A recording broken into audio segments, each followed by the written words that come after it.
આજે દનાવાડા ગામે અમારા નિરાંતના અધિકારી એવા નફારામ મહારાજ મસરૂભાઈ જેમનો સહપરિવાર મળી જેમણે પોતાનો આ ધનનો આજે સદુપયોગ કરી હરિગુરુ સંતોની પધરામણી કરી છે। વિશેષમાં અહીંયા ધર્મસભાની અંદર મુમુક્ષ જીવાત્માઓ ખરેખર જેને ઘટમાં પરમાત્માનું ભજન વાલું લાગ્યું છે એ દૂર દૂરથી અહીંયા વધાર્યા છે। અહીંયા મફારામને દ્વારે પૂજ્ય ધર્મીદાસ મહારાજ, સંત માતા વિજાબા, ગીતાબા મહારાજ, રાણારામ મહારાજ, દયા બાપા, નામી અનામી સંતો, સંત માતાઓ અને મફાભાઈ મસરૂભાઈના સગા સનેહી આ મહિમા ભાગ્યકાળું પ્રાપ્ત થાય એવો નથી। ઘણી ઘણી વાણી સત્સંગ દ્વારા મહાપુરુષે આજે અહીંયા આપણને રસપાન કરાયું, પણ સંતોની વ્યાખ્યા એવી છે અમૂલ્ય વસ્તુ પ્રાપ્ત થઈ છે, આવો માનવ દેહ મળ્યો છે। પહેલા તો ગ્રંથો એવું કહે છે કે કરોડો જન્મનું પુણ્ય પ્રાપ્ત થાય ત્યારે આ માનવ શરીર મળે છે। કરોડો જન્મનું પુણ્ય પ્રાપ્ત થાય ત્યારે આ માનવ શરીર પ્રાપ્ત થાય।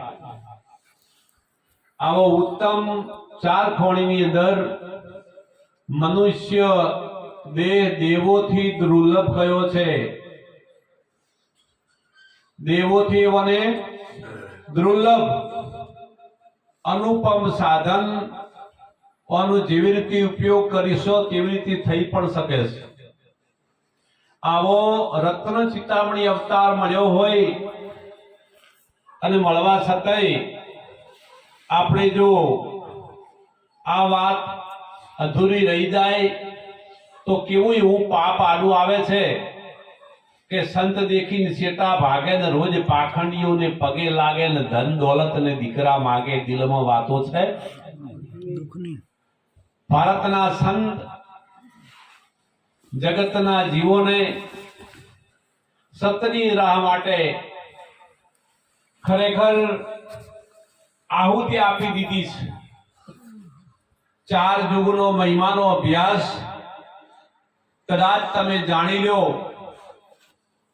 તો આ મનુષ્ય દેહ એ ફરી ફરી મળતો, જે વૃક્ષે ફળ ખરી પડે એ જગ્યાએ ફેર ફળ આવતું અને આપણને મળી ચૂક્યો છે।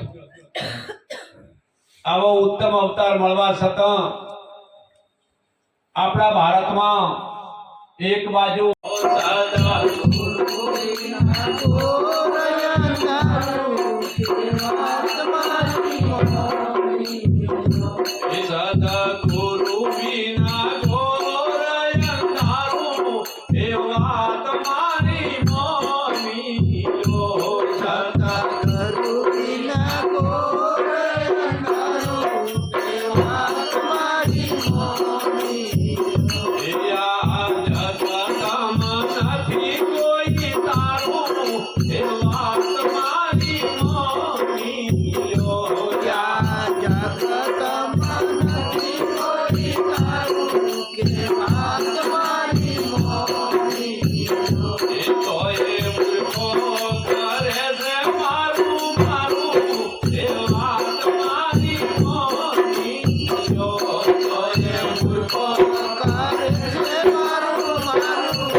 મારું મારું મારું જીવનની અંદર સાથી બોધીને ફરે છે એ કલ્પિત વાત છે, એ તારું છે નહીં. તારા ધનની તને જોખી થઈ નથી.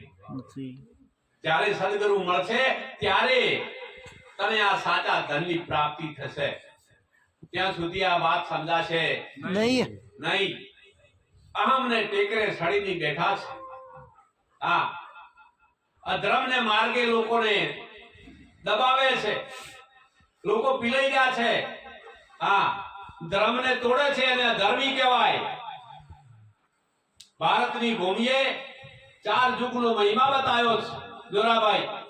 હા, અને અધર્મીઓ પોતાના સ્વાર્થ માટે થઈ જગતને ભ્રાંતિમાં લઈ ગયા છે. તને આ નડે છે, તને તે નડે છે. હા, આવામાંથી મુક્ત થાઓ. આવું કોઈ છે ઘેર બેઠા આ વાત નહીં સમજાય. સંતોના સંગમાં આવો. હા, તમે સંતોના સંગમાં આવો તો આ વાત જાણ્યું હોય. આ પાખંડીઓને જો તકડવા હોય તો સંતોના સંગમાં આવો. હા, સાચું છું અને જૂઠું છું. હા, કોણ એવી શક્તિ છે? અરે તમે ગ્રંથો જે રજીસ્ટર છે એના માટે તમે ધૂળ નાખી છે અને કોઈ પાખડીની વાત માની લીધી છે. જે રજીસ્ટર ભારત સરકાર જેના માટે સિક્કો માર્યો છે, શિવ પુરાણનો મહિમા તમે પહેલા જોવો અને વાંચો. પણ ગુરુમુખ જ્યારે ધારણ થશે ત્યારે એ વાત સમજાશે. નહીં તો 4 વેદ મુખ ભાષણ ભક્તિ, 4 વેદ મુખ ભાષણ ભક્તિ પંડિત યુગમાં પ્રાધ્યા આત્મ રામને ઓળખ્યો નહીં પછી દુર્મતીમાં. તમે ઘટમાં જુઓ, વિચારી બીજો સિદ્ધ કરો છો. ઘટનો અર્થ સમજણ થાય. જ્યાં સુધી આ જગતની અંદર ભક્તિ માર્ગમાં આયા વગર આ સમજણ નથી ત્યાં સુધી કર્મે કુટાય છે. અરે કરમે કુટાય એ તો યનામી એને ગીતા ગુણ જાણે નામ નામી એ તો યનામી એને ગીતા ગુણ જાણે કેની મય આવે એ તો ઘણા કહેવાય છે. કેની મય આવે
નામ કોને કહો છો?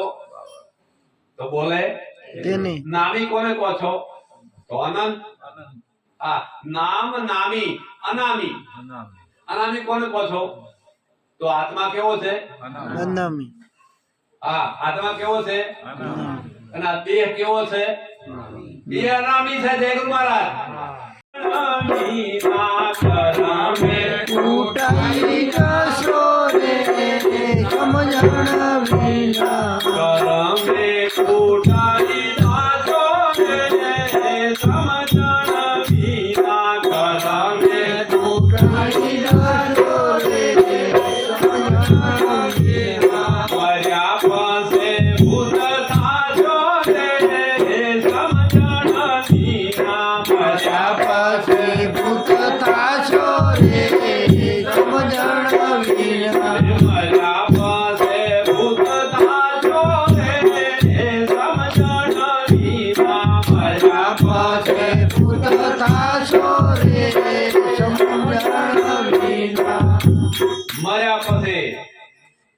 કાગ થવું પડશે, કાગ થી બાપ બોલાવશે. હા, હરાજ નખ આવશે, નખ લીધેલા નહીં ભાઈ. હા, રોણા ચમચમ છે, નખ લીધા છે કમાતી થી. પછી ક્યાંય ગંગાની દાવ છે. આ શરીરને કોઈ અગ્નિ સંસ્કાર આલથી નખ લઈને દાહી. હા, દબડીમાં ભરી. હા, પછી કે ભાઈ એ પાછા થઈને આવે બ્રાહ્મણને ધરપાડી આવી ઠંડીના કડકડતા હેરાન થઈ આવતા જાતા ગાડીમાં 50,000 રૂપિયા ભાડું થાય આવતા જાતાના કુટુંબનું અને ઘેરાઈ તે ગંગા થાળી કરી પાછી. કોઈ પૂછવાની વાત કોને પૂછો સંતોને પૂછો તો ખરી. આ ગાડી માથે બેઠા છે એનો મરમ પૂછો ને તમે. એ ઘેટો કુવા પડ્યું લાલી શું પડો છો? તમારા ધર્મનો સદુપયોગ કેવો થાય? 9 પ્રકારની નવધા ભક્તિ છે ને 10મી ગુરુ ભક્તિ. જેના જીવનમાં ગુરુ નથી એનું જીવન અધૂરું છે. અધૂરું છે ને અધૂરું છે. હા, પાપી જીવ તો હજી આવશે આ સંતની સભામાં, પણ નુગરો નહીં આવી શકે.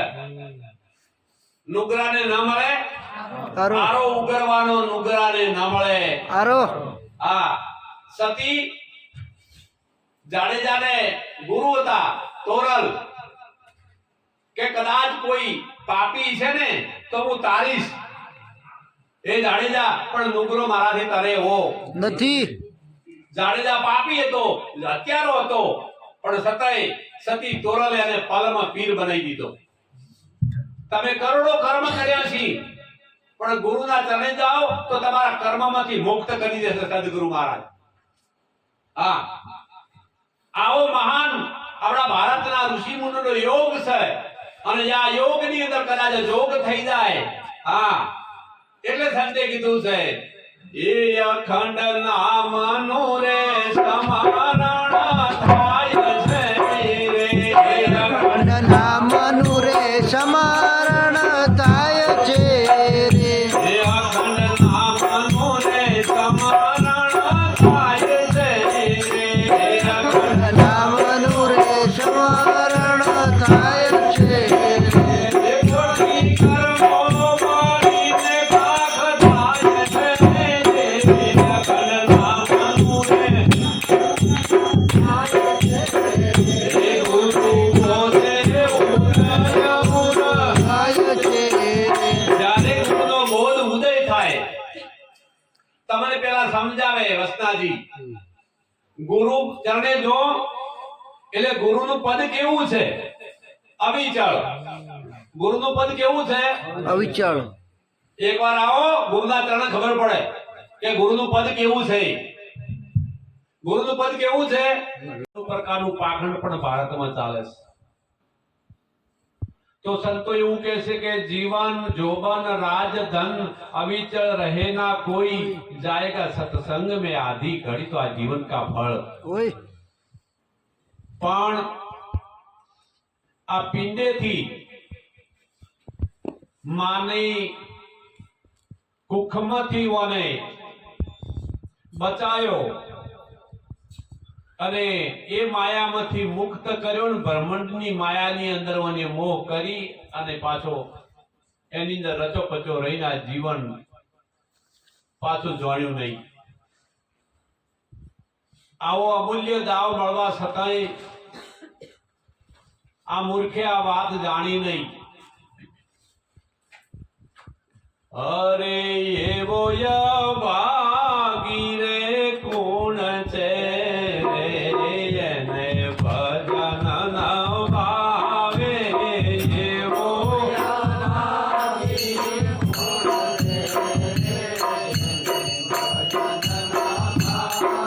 એ આવો ભાગ્યો રે કોણ છે રે, જેને ભજન ન ભાવે આવો.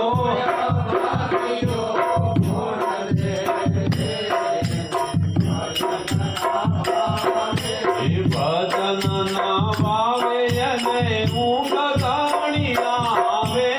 ભજન ભાવે ઊંઘ ઘણી આવે. એ આવો ભાગ્યો રે કોણ છે રે, જેને ભજન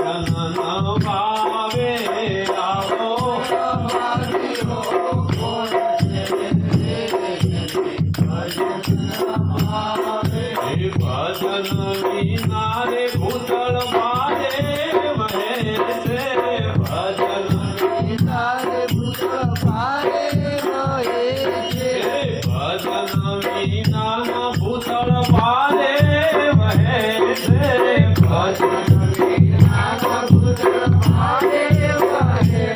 એ પાખંડીઓની ભીખ મારે એને ભજન ન ભાવે પાખંડીઓની કરે ભીખ મારે એને આવો ભાગ્યો રે ગુણ દે પ્રભુનું ભજન ન ભાવે આવો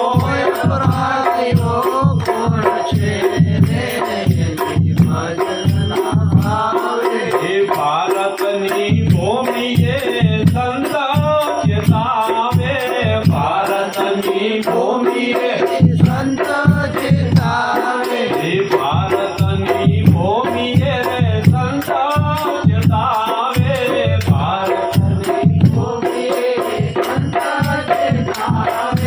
ફરી ફરીને જાવ આવો ન આવે ફરી આયેલો તાવ મુકા શાને રે ગુમાવે એને ભજન ન ભાવે આયેલો શાને રે ગુમાવે આવું ભજન ન ભાગ્યશાળી ને ઘેર સંતો રે આવે ભાગ્યશાળી ને ઘેર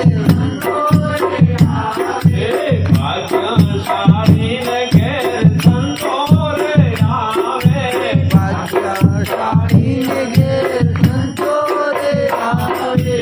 અનંત કર્મો માયે રે સતારે અનંત કર્મ આવો રે સાવ ફરી ફરી રે નહીં આવે ભજન ન ભાવે આવો રે ફરી ફરી નહીં આવે શેલા રે ગામમાં સંત ચેતાવે શેલા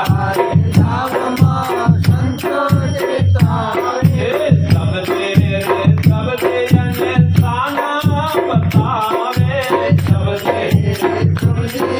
સ્થાન બતાવે સબદે નામનું રે ડાયા એને નિશાન બતાવે નામનું રે સત્ય રે પરમાત્મા ચોકી કરાવે સત્ય પરમાત્માની એવો ભાગ્યો રે ગુણ છે રે એને ભજન ન ભાવે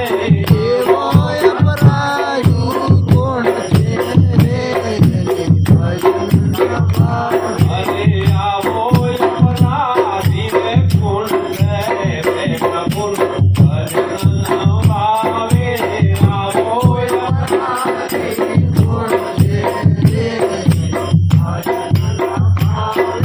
નરસિંહ મહારાજની ભારતના ઋષિ મુનિની ગાથા એક મહાનતા એટલી બધી બતાવી